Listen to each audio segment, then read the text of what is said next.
Abra sua Bíblia comigo no Evangelho de Lucas, capítulo 1, versículo 80. Evangelho de Lucas, capítulo 1, verso 80.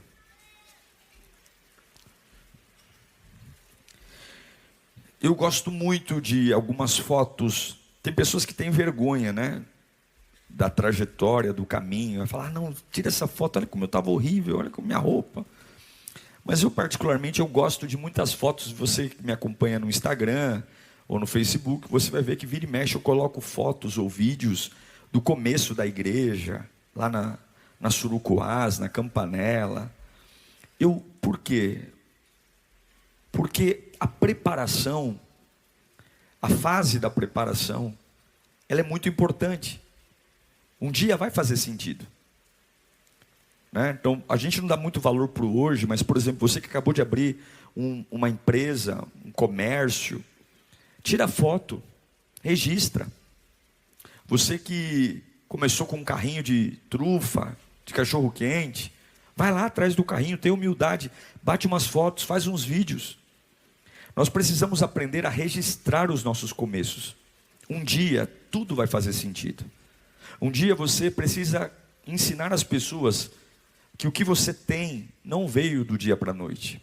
O que você tem é fruto de suor, trabalho, dedicação. Mas nós algumas vezes desprezamos os começos, achamos banais. Ah não, está muito feio para eu tirar uma foto. Está muito cru para eu fazer um vídeo bobo. É aí que você tinha que fazer mesmo. Porque o dia que Deus te honrar, isso que você chama de feio, vai ser uma das coisas que as pessoas mais vão admirar na sua vida.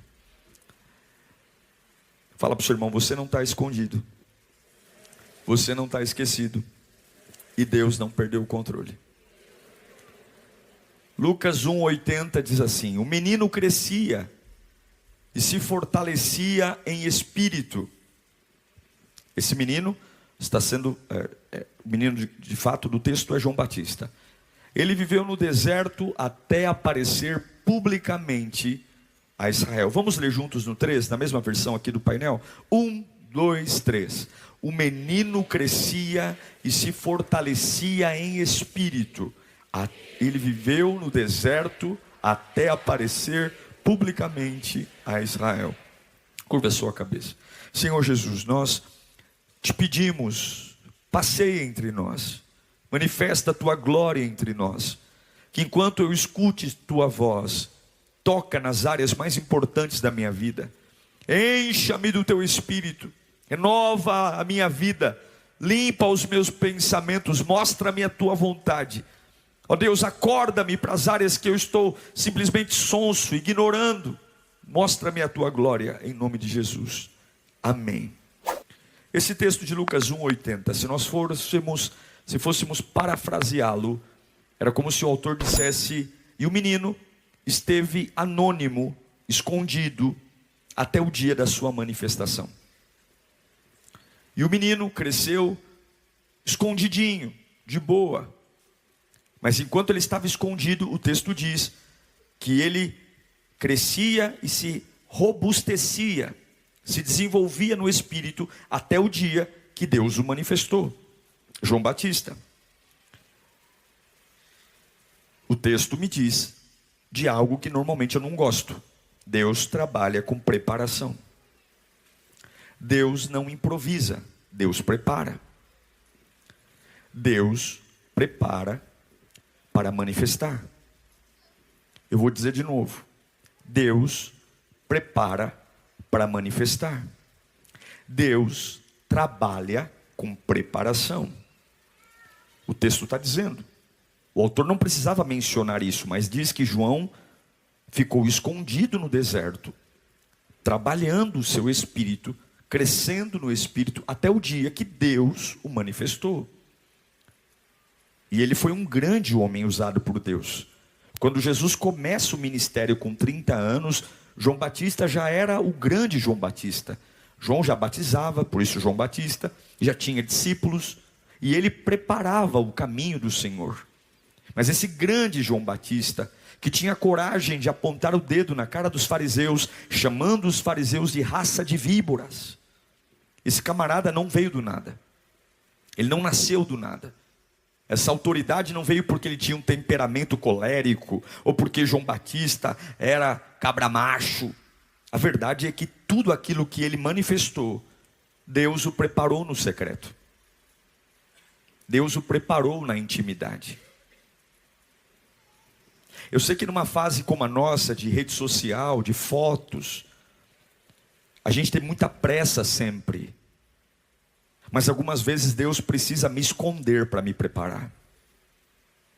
Algumas vezes Deus precisa me tirar dos holofotes, para forjar em mim um coração, para que quando Ele manifeste, eu não passe vergonha. Deus trabalha com preparação. Grandes homens da Bíblia, a gente vê isso. João Batista, acabei de dizer, tem outros. José, ele tem um sonho maravilhoso, ele está na casa do pai Jacó, ele vê os feixes se curvando diante dele, ele vê o sol e a lua, ele vê as estrelas se curvando. Os irmãos ficam bravos com ele, porque está dizendo: que é isso, José? Eu e os teus irmãos se curvarem diante de você, tudo bem, agora o papai e mamãe se curvarem diante de você. Mas José era um garoto inocente, um garoto mimado, que ganhava presentes diferentes dos irmãos, boca aberta, porque ele vai contando os sonhos, e a gente nunca vê na Bíblia Deus dizendo: olha, estou te dando um sonho e você tem que contar esse sonho para os teus irmãos. Nitidamente José não estava pronto para viver tudo o que Deus estava mostrando que ele viveria. E aí ele precisa de 12 anos de preparação. Quantos anos? 12 anos. E desses 12 anos ele é vendido como escravo, ele vai morar no Egito na casa de Potifar, ele é acusado de estupro, ele vai parar numa cela, numa prisão, ele vai sofrer injustiças, até o dia que, quando ele senta no trono do Egito, abaixo apenas de Faraó, ele é um homem. Ele não é um garoto, ele é um homem. Ele é um homem capaz de interpretar sonhos, ele é um homem capaz de tomar decisões, ele é um homem que tem a chave do celeiro na mão. O mundo inteiro passando fome, e o único lugar do planeta que tem comida é o Egito. Todos vão ao Egito pedir a bênção para José, dizer: nos dê trigo, nos dê cereal. Mas aí você diz: que maravilha, mas quem lembra que foram 12 anos? Quem lembra? Aí você pode lembrar de Moisés. Moisés, ele sai com 40 anos do Egito. Ele mata um egípcio para defender um povo que nem gostava muito dele. Mas nós contamos essa história muito rapidamente. Ele sai do Egito com 40 anos, mas quando ele vai no Monte Horebe e ele vê a sarça pegando fogo e a sarça não se consumia, ele não tinha 41, ele não tinha 45, ele não tinha 50, ele tinha 80 anos. 80. Da fuga do Egito até o dia que Deus o chamou, passaram-se 40 anos. 40 anos em Midian. Aí você pode lembrar de Davi, que foi ungido rei por Samuel, e ele agora, mesmo com óleo na sua cabeça, Davi agora precisa fugir do rei Saul, um rei que Deus condenou. Deus condenou Saul. O chamado de Davi nasceu exatamente porque Deus não quer mais Saul. Só que Deus deixou Saul no trono ainda por 12 anos. Porque Deus estava pronto para abençoar Davi, mas Davi não estava pronto para ser abençoado. E ele tem que correr de um lado para o outro, ele tem que matar Golias, ele tem que ir para cá, para lá. Por quê? Porque meninos não assumem cadeiras de honra. Meninas não assumem cadeiras de honra. O próprio apóstolo Paulo ficou 3 anos no deserto da Arábia, batendo cabeça. Por quê? Porque ele precisava entender que Deus daria a ele revelações incríveis. Ninguém na Bíblia falou sobre graça. Se eu e você estamos aqui hoje, primeiro, graças a Deus, e segundo, graças ao apóstolo Paulo. Porque se nós tirarmos da Bíblia tudo que Paulo escreveu, nós não entenderemos nada sobre graça. Tira a epístola, tira a carta de Romanos, tira as epístolas de Coríntios, tira Timóteo, tira Tito, a gente não vai entender nada sobre o que é a graça. Vamos achar que o pecado nos condena, mas Deus teve que o preparar. E se eu falar para você de Jesus? Lucas capítulo 2, versículo 40. E o menino, esse já não é João Batista, esse é Jesus. E o menino se fortalecia e se enchia de sabedoria, e a graça de Deus estava sobre ele. Quem era esse menino? Jesus. Ele poderia ter vindo como super-homem, numa cápsula, descido adulto aqui nesta terra. Não, ele veio no ventre de Maria. Ele não teve pressa, porque para Jesus, mesmo sendo Deus, a natureza humana nele era algo novo. Um Deus como Jesus, como o nosso Deus, nunca soube o que era ter medo de nada, nunca soube o que era ter tristeza. E esse é o problema, quando a gente acha que quer arrebentar, ganhar de goleada no primeiro jogo, quando nós não aceitamos a vida trilhar seu curso e nos ensinar na ótica divina. Quando você olha para grandes homens e grandes mulheres, sempre antes da coroação existe a preparação. Agora eu pergunto, quantos de nós queremos ser preparados? Quantos de nós queremos dar tempo ao tempo para Deus forjar o nosso coração, forjar o nosso caráter, para realmente estarmos em lugares que não vamos perder? Porque o desafio não é chegar lá, o desafio é se manter lá. Chegar não é difícil, o desafio é se manter, é lidar com o ego, é saber a hora de parar. Algumas pessoas sempre criticaram Pelé, mas o Pelé foi um homem que soube o tempo de parar. Ele parou no auge, ele parou em cima, ele parou ainda jovem. Porque melhor do que o começo de todas as coisas é como você termina. Eu estou falando, claro, na carreira, no esporte, não estou avaliando a vida pessoal dele.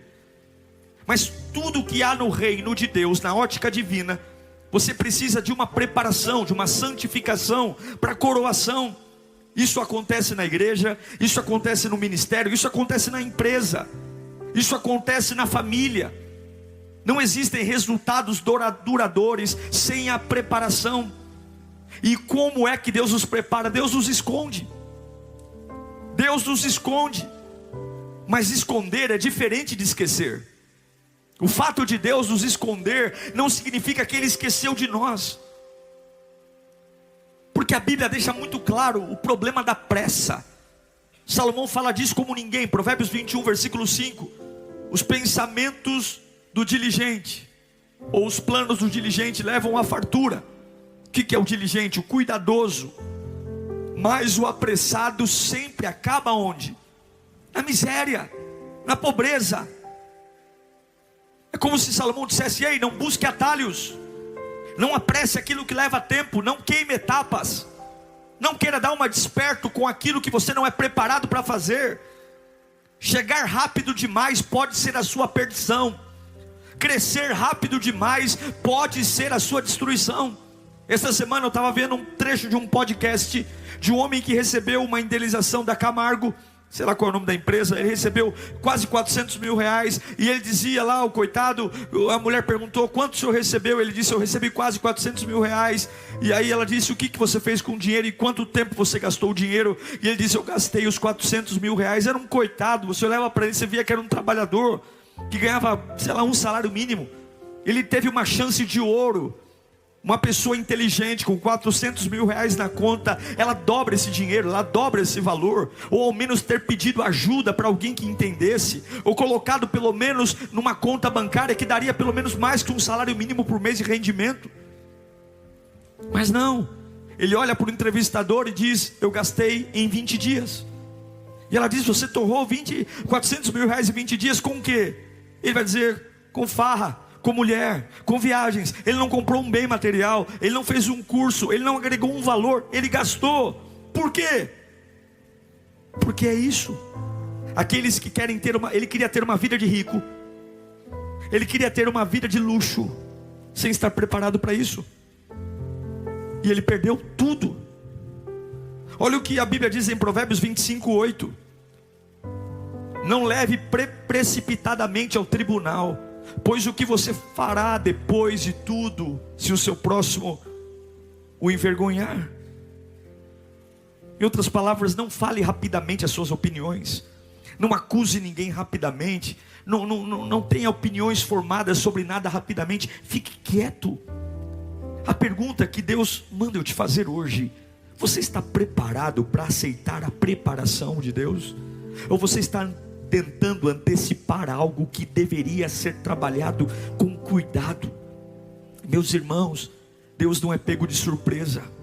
Não há nada na sua vida que tenha surpreendido você, que surpreenda a Deus. Deus não trabalha com antecipação, Ele trabalha com preparação. Você pode chorar, você pode espernear, mas por amar você, Ele não te dará uma bênção sem que você esteja preparado para isso. E receber uma bênção sem estar preparado, esta bênção pode destruir minha vida. Receber uma bênção sem ter estrutura, isso pode arrebentar comigo. E esse é o problema. Eu posso nunca aceitar a preparação. Eu posso ser teimoso, egoísta, egocêntrico e estar o tempo todo dizendo: Deus esqueceu de mim, Deus esqueceu de mim, Deus esqueceu de mim. Deus diz: eu não esqueci de você, eu só escondi você para que você se prepare. Mas quando eu te escondo, ao invés de você aceitar a preparação, você se revolta. Quando eu te escondo, ao invés de você aceitar a preparação, você sai da igreja. Quando eu te escondo, ao invés de aceitar a preparação, você diz que a Bíblia é uma mentira, você diz que eu não existo. Quando eu te escondo, você vai para o remédio, você vai para a cachaça, e aí eu saio, porque se eu não sou bem-vindo, eu saio. E aí quando a vida melhora um pouquinho, você vem para a igreja e você diz: mas eu tento entrar na casa de Deus e saio, e a minha vida não muda. E a resposta de Deus hoje é: saia do drama que destrói a sociedade hoje. Tem muitas pessoas querendo criar coisas artificiais. O que Deus tem para você, Ele tem o tempo nas mãos. Você não precisa acelerar nada. Pastor, não é porque os homens dizem que você está atrasado que você está. Não é porque as pessoas dizem que você está velho que você está. Quem te fez tem domínio sobre você. Quem te fez sabe a hora de te enviar. Quem te fez sabe a hora de te promover. Algumas vezes Deus represa a água, não porque Ele quer te destruir, mas porque você não tem açude suficiente, você não está profundo o suficiente, e muita água para lugar raso você vai perder. Então Deus está esperando que você cave os poços, Deus está esperando que você faça buracos no chão, Deus está esperando que você se prepare, para que quando Ele responder a tua oração, não vai ser uma bênção de um mês, não vai ser uma bênção de um ano, mas vai ser uma bênção de uma vida inteira. Você vai envelhecer e a bênção será derramada para os seus filhos, e dos seus filhos para os seus netos, e dos seus netos para os seus bisnetos, em nome de Jesus Cristo. Satanás tem colocado uma pressão, e hoje nós vamos rejeitar essa pressão. É o que Paulo diz: eu aprendi a ser contente no pouco e no muito. Eu aprendi a ser contente em toda e qualquer situação. Por quê? Porque quando Deus faz, Ele é bom, e quando Deus não faz, Ele também é bom. Quando o milagre vem, Ele é maravilhoso, mas quando Ele diz não, Ele também é maravilhoso. Paulo vai dizer para Timóteo, em 2 Timóteo capítulo 2, versículo 21. Eu amo Paulo, porque Paulo, ele não tem rodeio. Se eu não gosto de rodeio, Paulo muito menos.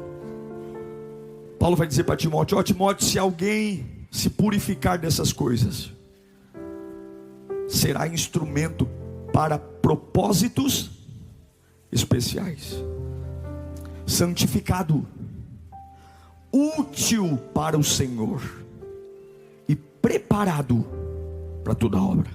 Deixa o texto. Todos nós queremos viver um propósito especial.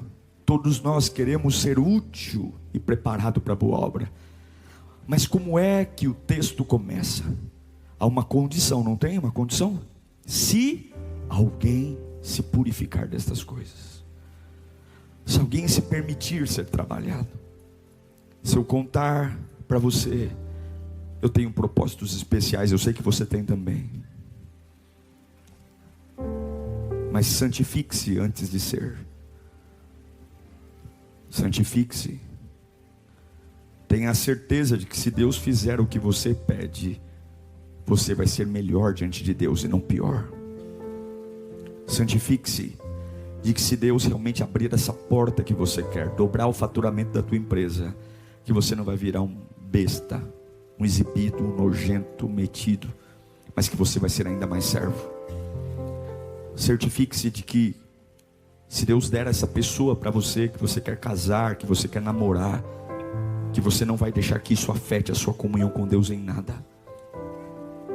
Antes de ser e viver um grande propósito, antes de ser um vaso útil, preparado para toda boa obra, santifique-se.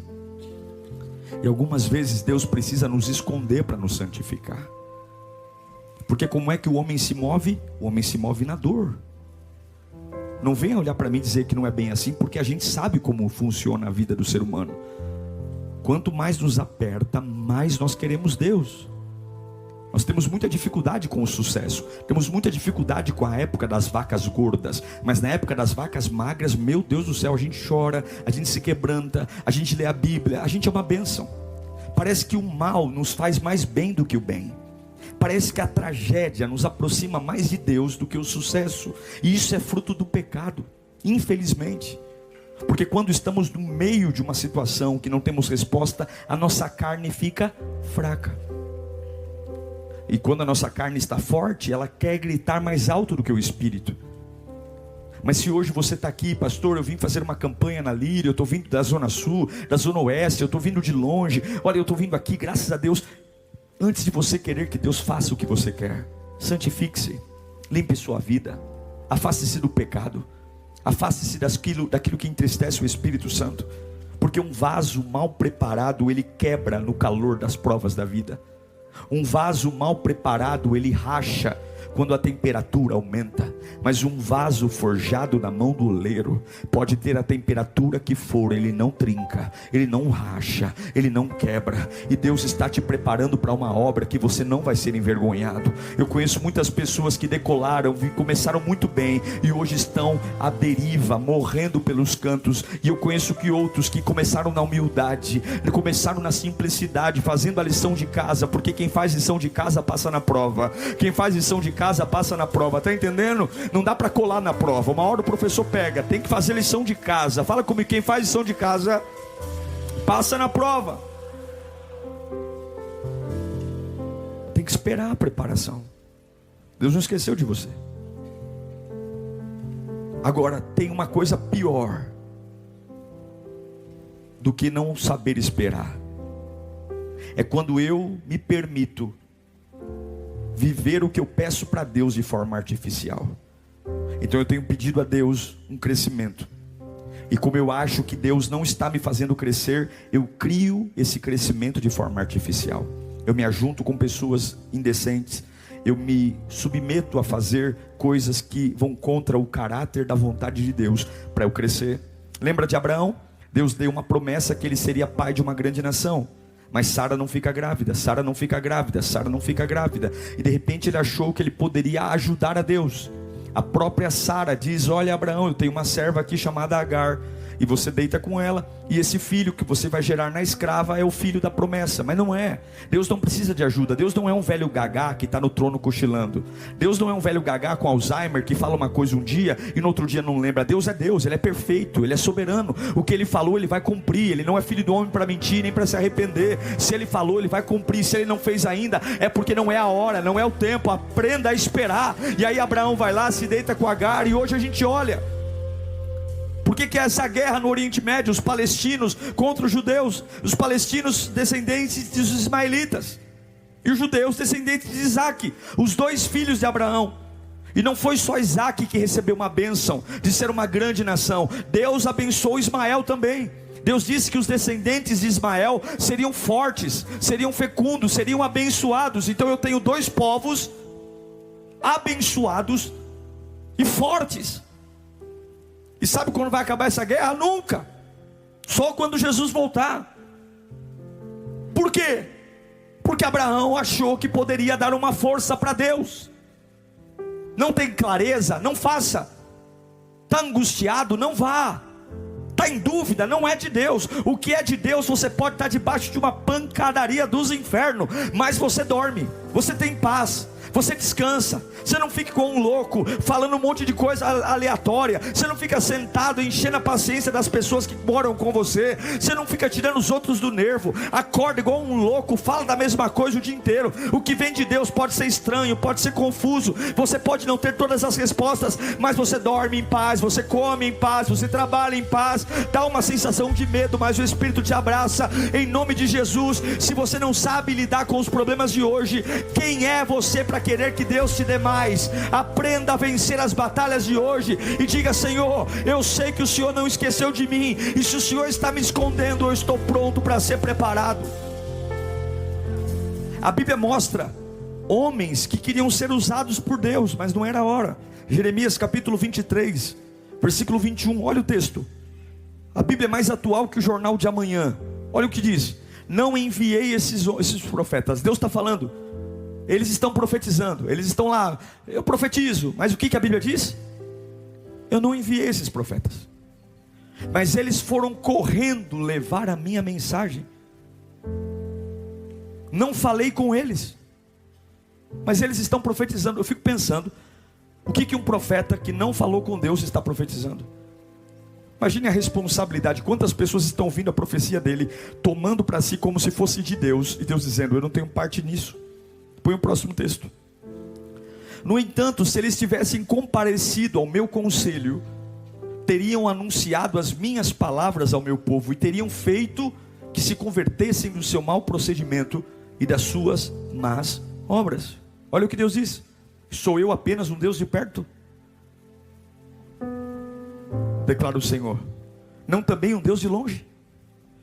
Deus está falando, eles acham que podem falar o que querem porque estão longe do templo, mas eu também não sou um Deus de longe. Você pode estar na China, você pode estar na Coreia, se você dobrar o joelho eu falo contigo, eu sou onipresente. E eu me pergunto hoje, quantas pessoas estão fazendo coisas em nome de Deus, sem sequer falarem com Deus? Quantas pessoas estão dizendo, olha, eu estou fazendo isso porque Deus falou comigo. Deus dizendo, eu não falei nada. Eu estou me casando porque Deus falou comigo. Deus dizendo, eu não falei nada. Olha, eu estou abrindo essa empresa porque o sangue de Jesus é comigo. E você só está fazendo algo porque está sendo chicoteado pela ansiedade. Não é Deus que falou, não é o tempo. Você sabe que não é tempo. É só você ter 2 minutos de observação e você vai saber que você tem muito mais dúvida do que certeza. Não é de Deus, mas você, por conta da ansiedade, está dando o nome de Deus à ansiedade. Não é Deus, é a ansiedade. E aí você vai começar e vai terminar no fracasso. Por quê? Porque sem preparação não há manifestação. Não dá, não tem. E a preparação de Deus envolve uma palavra que muitos odeiam: paciência. Fala comigo, paciência. Quem é que quer ter paciência? Esses dias eu estava na academia lá, meu Deus do céu, só Deus sabe a luta. Jeová. E a gente estava conversando, eu e o rapaz que eu treino com ele, e ele dizendo, olha, hoje muitas pessoas usam elementos químicos. É um negócio de cavalo. Um negócio que dá para o músculo do cavalo. O cara injeta nele para ele ficar forte. O cara não está nem aí com o rim, o cara não está nem aí com o sistema circulatório, ele não está nem, ele só quer acelerar o músculo. E ele sabe que não vai viver muito tempo, porque olha o porte de um cavalo, olha o ser humano, é outra fisiologia, é outro tamanho, é outro porte. Mas o cara, ele está desesperado, ele quer acelerar, ele quer crescer, ele quer ser forte. Ele não está nem aí com o dia de amanhã. E ele injeta não sei o que do cavalo no corpo, e daqui a pouco está forte, e daqui a pouco está fazendo hemodiálise, e daqui a pouco está enchendo paciência porque quer um rim. E tem tanta gente que aí sofrendo porque quer um rim, e tem que dar lugar para uma pessoa que viveu a vida inteira de forma irresponsável, querendo acelerar os procedimentos. Olha o que o Salmo 40 verso 1 diz. Para você que está meio estressado, roendo unha, nervosinho, tendo ataque de pelanca, meio nervoso, depositei toda a minha esperança no Senhor. Em outras versões diz, esperei com paciência no Senhor, e Ele se inclinou. Gente, isso aqui é muito sério. Deus não se inclina para qualquer um. Deus se inclinou, significa o seguinte: Ele deixou o ouvido perto de mim e ouviu o meu grito de socorro. Por que Deus se inclinou? Porque eu esperei com paciência. Eu contive a minha ansiedade. Eu não me tornei um bitolado, um maníaco, um louco. Alguém que as pessoas falam, meu Deus, lá vem ele falando da mesma coisa o tempo todo. O cara está obcecado, ele está doente, ele só fala da hora que acorda. Olha o que fala o Salmo 33, verso 20. A minha alma, a nossa esperança está onde? Está no Senhor. Ele é o nosso auxílio e o nosso escudo. O que mais? Salmo 62, verso 5. Descansa somente em Deus, ó minha alma, e dele vem a minha esperança. Salmo 43, verso 5. Por que está tão triste, ó minha alma? Porque se perturba dentro de mim? Põe a sua esperança em Deus. Pois ainda, quando é? Não sei, eu sei que vai acontecer. Pois ainda o louvarei, Ele é o meu Salvador, o meu Deus. Deus, em nome de Jesus, a tirania da urgência quebra na tua vida hoje, em nome de Jesus. O chicote da ansiedade vai parar de te destruir hoje, porque você vai aceitar a preparação para a manifestação de Deus. Existem momentos que é difícil porque a gente tem perda, nada sinaliza a melhora, e a gente fica dizendo, meu Deus do céu, a gente compara, dizendo, olha quem passou por isso, e nessa altura do campeonato, se não teve melhora, quebrou, morreu, a gente fica louco. Tem um parente nosso internado, aí o diagnóstico dele se iguala a uma outra pessoa que teve o mesmo diagnóstico, e a pessoa morreu, e aí a gente começa a orar 24 horas, e a gente não faz mais nada da vida, vai para frente do hospital. Deus não está preocupado em quantas horas você ora, Deus só quer que você ore. Não ache que porque Deus vai te ouvir se você parar de orar 10 minutos para orar 24 horas seguidas. Deus não é movido por urgência, porque Ele tem domínio. E Deus não é pronto-socorro, onde você chega gritando, dizendo, olha, o caso é grave, ajudem. Para Deus não tem caso grave, Ele tem domínio sobre todos os casos. Você perdeu o controle, mas Deus não perdeu o controle. Você pode não saber o que fazer, mas Deus sabe o que fazer. Então não me venha dizer que o seu caso é grave e urgente, querendo uma pulseira vermelha, enquanto o teu irmão do lado está com uma pulseira verde, porque Deus não tem pulseiras com cores diferentes. Ele tem domínio por todas as situações. Ou você aprende a esperar, ou parabéns, sofra mesmo, sofra, porque o céu não vai acelerar só porque você está acelerado. Salmo 69, verso 20, o salmista diz, afrontas, a zombaria, partiu-me o coração, estou como? Em desespero, esperei por compaixão, e nada recebi, por consoladores, e a ninguém encontrei. Talvez você está vivendo exatamente o que o salmista está dizendo aqui. Olha, pisar na minha cabeça, fizeram cocô na minha cabeça, cavalgaram em cima de mim, me destruíram, orei e nada aconteceu. Mas eu tenho uma resposta para você. Jó capítulo 36, verso 2. Leia comigo no 3. 1, 2, 3. Peço-lhe que seja um pouco mais paciente comigo, e mostrarei a você que se pode dizer mais verdades em defesa de Deus. Sabe o que Jó está falando? Você está olhando para o meu corpo doente, você está olhando porque eu perdi meus filhos, você está olhando porque eu perdi meu dinheiro, você está olhando para mim com essa cara de dó, porque realmente eu perdi todos os meus empregados. Espera mais um pouquinho, que daqui a pouco eu vou mostrar que para tudo isso há um propósito, para tudo isso Deus tem um plano. Deus não errou. Eu estou sangrando, eu estou doente, eu não sei bem o que vai ser de mim. Minha mulher quer que eu largue tudo, minha mulher quer que eu amaldiçoe Deus, mas tenha só mais um pouquinho de paciência, porque a história não vai acabar assim. Eu quero dizer que Deus não esqueceu de você, e a tua história não vai acabar assim. Você não precisa ficar louco, você não precisa. Há dias em que o mar parece que não vai abrir, há dias que parece que o fogo não vai baixar, há dias que parece que a vida não vai melhorar, mas eu quero ler e profetizar Salmo 119, 123, que diz, os meus olhos, levanta as mãos para cá, Salmo 119, 123. Os meus olhos desfalecem pela tua salvação, e a tua promessa está sobre mim. Levanta as mãos para cá, levanta as mãos, repita comigo. Por quê? Está abatida a minha alma, por que te perturba dentro de mim? Espera em Deus, pois ainda o louvarei, eu ainda verei a tua face. Você vai ver a face de Deus.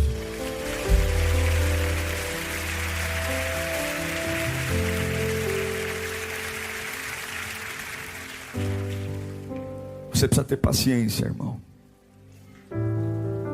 Você precisa ter paciência, irmã. Não adianta você querer converter teu marido hoje à noite, depois do culto. Quanto tempo foi para você se converter? A gente algumas vezes tem experiências com Deus e quer que as pessoas, porque nós amamos as pessoas, queremos o bem delas, nós queremos que todo mundo sinta o que a gente sentiu. Mas nem todos ainda estão prontos para se entregar a Deus como você se entregou. E aí algumas vezes, ao invés de fazer bem, nós fazemos o mal. Nos tornamos religiosos, chatos, reclamões. E ao invés de aproximar as pessoas de Deus, nós afastamos elas. A gente está tão apaixonado, só que essa paixão se torna tóxica. Porque se Deus, que teria todo o poder do mundo de invadir o nosso coração, Ele não invade, por que eu quero colocar a força? Algo que tem que ser voluntário e especial. Mas nós temos pressa, ameaçamos. Se Deus tem promessas para você, Ele vai cumprir. Eu quero ler alguns textos aqui para eu orar. Alguns textos para acalmar o teu espírito. Você aceita ouvir? Josué capítulo 21, versículo 45. Diz assim a palavra. Josué 21, 45. De todas as boas promessas do Senhor ao seu povo, ao povo de Israel, nenhuma delas falhou. Todas se cumpriram. Eu declaro que tudo que Deus prometeu para você não vai envelhecer, não vai quebrar. Deus vai manter o que disse a você. Se hoje você está se sentindo escondido, tudo bem, mas esquecido jamais. Jeremias capítulo 40, versículo 3, a parte A apenas, diz assim: agora o Senhor a cumpriu e fez o que havia prometido. Isaías 46, 10, eu, desde o início, faço conhecido o fim, desde os tempos remotos o que ainda virá, e digo, o meu propósito permanecerá em pé, e farei tudo o que me agrada. O meu propósito vai ficar em pé. Não é o diabo que dá a última palavra, não é a doença que dá a última palavra, não são as pessoas que dão a última palavra. O meu propósito permanecerá em pé. Você que está aqui dizendo, pastor, essa semana eu vou quebrar, o propósito de Deus permanecerá em pé. Você que entrou aqui dizendo, pastor, já era, eu não tenho mais como reverter o que aconteceu. Não é a sua ideia, é o propósito de Deus que permanecerá em pé. E eu encerro dizendo que assim como Deus foi com João Batista, foi com Moisés, foi com Davi, foi com Jesus, Ele é com você. Isaías 55, 11, 12. Assim ocorre com a palavra que sai da minha boca, ela não voltará para mim vazia, mas tudo o que desejo e atingirá o propósito pelo qual enviei. Vocês sairão em júbilo e serão conduzidos em paz. Os montes e as colinas irromperão em gritos de alegria diante de vocês, e todas as árvores do campo baterão palmas. Sabe o que é isso? É a hora da honra. É a hora que Deus abrir o celeiro e dizer, vai e arrebenta. Vai que você está pronto, pode ir. Vai que você não vai cair. Vai que agora você está pronto para ser promovido. Agora você está pronto para dobrar o faturamento. Agora você está pronto para chegar nas nações. Vai lá que até as árvores vão bater palma para vocês. Vai lá porque até os anjos vão aplaudir. A hora da sua manifestação virá. Eu não sei que tipo de conversa você tem tido consigo mesmo. Eu não sei que tipo de conversa você tem tido com a sua alma. Eu não sei que opinião você tem sobre o que está acontecendo. E quando você olha para frente, eu não sei que ideia você tem. Mas Deus não tira os olhos de você. E não é porque não está do jeito que você planejou que Deus esqueceu de você. Deus continua tendo o controle. Deus tem o controle quando nada acontece. Deus tem o controle quando nada dá certo. Deus tem o controle quando eu tinha tudo no papel e nada, absolutamente nada acontece. A única coisa que Deus manda eu te dizer é: fecha essa boca, fecha essa matraca. Você não pode ficar querendo interpretar o que você não sabe. Então você não fica dizendo, porque você teve uma ideia, conte para todo mundo. Fica na sua. Comece a ter momentos com Deus. Para de anunciar. Olha o que aconteceu com José. José, por ser um boca aberta, ele é vendido como escravo. Ele despertou ódio nas pessoas, ele dificultou o processo. Pastor Diego, no plano original de Deus, estava José passar por tudo aquilo? Eu não sei, eu sei que ele precisou aprender a ser homem, porque menino não pode ser boca aberta. Criança fala tudo, criança conta tudo, criança é empolgado, criança é emocional. Ele foi tão empolgado, ele tinha uma revelação linda, ele tinha um plano maravilhoso, era para ele guardar no coração, era para ele esperar o tempo de Deus, mas não, ele começa a postar, ele começa a contar, ninguém entende nada, e muito pelo contrário, as pessoas, além de não entenderem, elas invertem a motivação. Aquilo que era para ser algo legal, as pessoas vêm com maldade, acham que você quer se aparecer, está se exibindo, e aqueles que eram para te apoiar se viram inimigos. Por quê? Porque a minha inexperiência, a minha imaturidade transformou pessoas que deveriam sequer fazer parte da minha história em inimigos cruéis que dormem na cama ao lado. Você tem que aprender a guardar o precioso. Você tem que entender que se Deus está te escondendo, aceita ficar dentro da nuvem, aceita ficar o tempo certo, aguenta o tranco, porque quando Deus te honrar, você não vai precisar dizer que Deus está te honrando, todo mundo vai ver. Quando Deus te promover, você não vai precisar ter um cartaz dizendo estou promovido por Jeová. É só você dar uma volta na rua, que todo mundo vai olhar e dizer, olha ali um homem que Deus foi favorável com ele, olha ali uma mulher que Deus abençoou. A tua promoção não virá da tua propaganda, a tua promoção virá do simples fato de você viver. Vão olhar para você e dizer, Deus é com ele, Deus é com ela, Deus está com ele, Deus está com ela. Então deixe Deus te esconder até o dia da manifestação, e quando chegar a manifestação, você vai ver que ele nunca mentiu, ele nunca falhou. Cuidado com o chicote da ansiedade. Não diga que Deus está fazendo algo quando é a ansiedade que manda você fazer. É por isso que nós precisamos conhecer a Bíblia, meus irmãos. É muito importante sentar aqui 2 vezes por semana e ouvir uma pregação, mas você tem que conhecer a Bíblia, porque algumas vezes nós podemos dar o nome de Deus para aquilo que são as nossas emoções que estão falando, e Deus está dizendo, é sua conta e risco, eu não tenho nada com isso. Você pode estar dizendo que sou eu, mas não tenho nada a ver com isso. Deus me livre de dizer que Ele está em algo que Ele não está. Deus me livre de assinar um contrato dizendo que Deus me deu, quando Ele está dizendo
Deus me livre de me ajuntar a alguém, seja emocionalmente, seja fisicamente, seja na sociedade, na empresa, dizendo, olha que bênção, e Deus está dizendo, isso não é bênção não, eu não estou participando disso.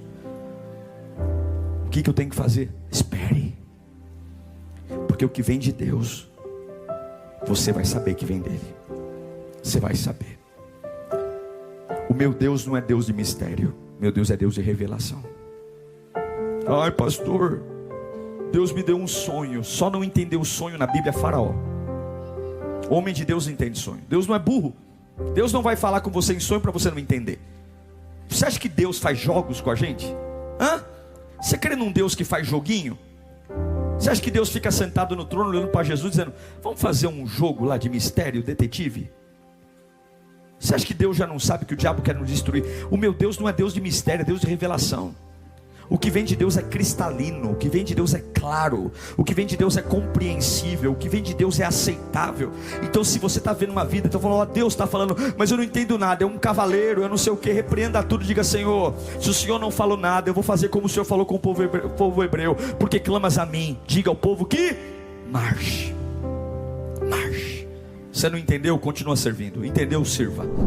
Que bênção ter você comigo em mais uma pregação. Meu desejo é que Deus tenha falado com você poderosamente e a partir de agora, uma baita lição de casa para mudanças relevantes. Você que tem contribuído no nosso canal também, muito obrigado. Graças à sua contribuição, a gente continua sempre colocando os novos conteúdos e crescendo. Olha, além do sermão de segunda...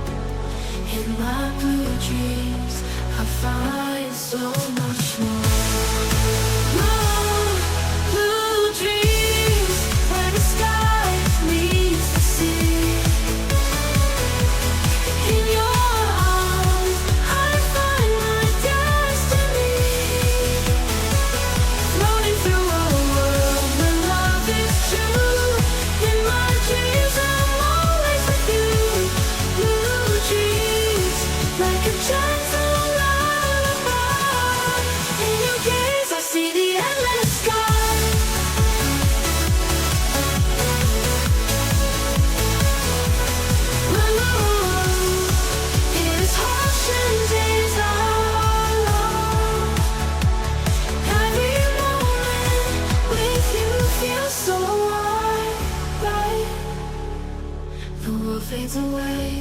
sexta-feira nós temos Pensiore às 9 da manhã e todos os dias à meia-noite, Clamor da Madrugada. Que Deus te abençoe, continue sempre apaixonado por Jesus e até o próximo. Tchau!